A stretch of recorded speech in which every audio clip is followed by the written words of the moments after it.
ठहरो, कोई जरूरत नहीं पुलिस को मेरे दरवाजे पर बुलाने की। मगर बड़े भैया ये रवि, मैं अभी तक मरा नहीं हूं। घर की छोटी मोटी उलझने मैं खुद सुलझा सकता हूं। साहब जी इन्हें डांटिए, अभी का अभी डांटिए। अरे छोटी मालकिन के गहने चोरी हो गए और ये लोग हम पर शक कर रहे हैं। ये लोग सोच रहे हैं कि वो गहने हम कहीं बेचा है।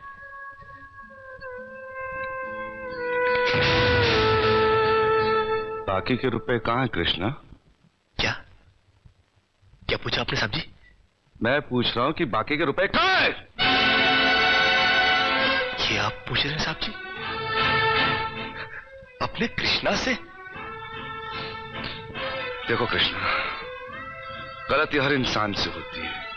तुम मुझे सही सही बता दो कि गहने तुमने कहां बेचे, मैं तुम्हें कुछ नहीं कहूंगा। अब कहने के लिए बाकी क्या है साहब जी? एक छोटा सा सवाल पूछ के आपने बहुत कुछ कह दिया है साहब जी।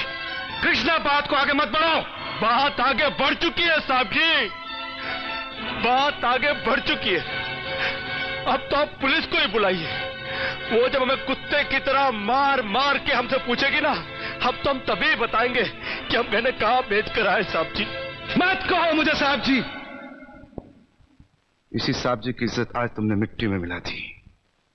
क्या कुछ नहीं किया था मैंने तुम्हारे लिए, उसका मुझे तुमने ये बतला दिया। अरे भैया ये आप क्या? अरे हट जाओ ज्योति।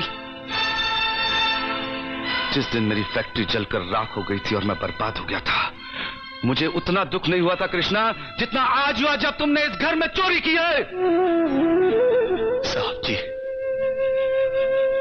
बचपन में जब हमारे माँ बाप मर गए थे ना और हम अनाथ हो गए थे ना, तब भी हमें इतना दुख नहीं हुआ था जितना दुख हमें आज हुआ है जब आपने हमें चोर कहा साहब जी। आपने हमें चोर कैसे कहा साहब जी? और ज्यादा सफाई देने की जरूरत नहीं है। दूर हो जा, मेरी नजरों से दूर हो जा। निकल जा इस घर से। अरे इस घर से ही क्या, इस गांव को ही छोड़कर चले जाएंगे। अरे मुंह जनात का क्या है, काट लेंगे अपनी जिंदगी कहीं भी। इतने साल इस घर में बेफिक्री से ये समझकर काट लिए कि साहब जी का हाथ है हमारे सर पर। हमको क्या है परवाह किसी बात की, मगर नहीं, अब हम जान गए कि इस दुनिया में अनाथ का कोई नहीं होता। हम जा रहे हैं साहब जी और इस घर में कभी नहीं आएंगे। अभी निकल जा।